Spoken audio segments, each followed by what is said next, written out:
Bos días a todos amigos, dende o meu recuncho de Trevinca.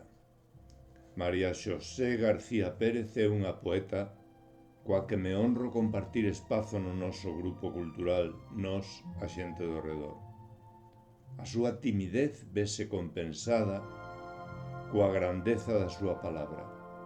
Hoxe, tócalle a quenda diste espazo da madrugada no que vou poñer voz aos traballos que María regálanos no número 17 da nosa revista e que levan o título de As Aboas e o Arnolla. As aboas.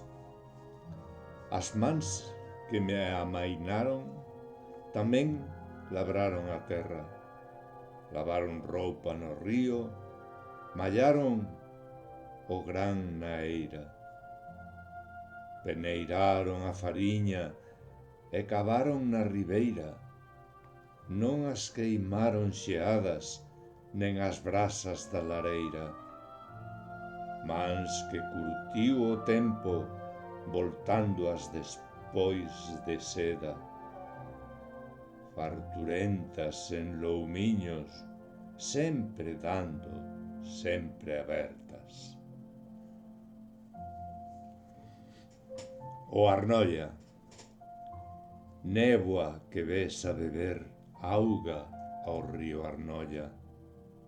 Érguete cara ao ceo, non te fagas remolona. Deixa que poida viscar as terras da miña contorna, ollar os ruinosos muiños onde descansan as moas. Quero sentar no remanso onde me bañaba de moza, agardando polo intre para ver choutar as troitas. Cando lisque desta vida, entre néboa pecha envolta, levaime ben paseniño, ollando carballeiras e corgas. Quero darche a despedida, meu amante de horas mortas, e en ti me can as vaguas, que coas túas augas corran. Gracias, María.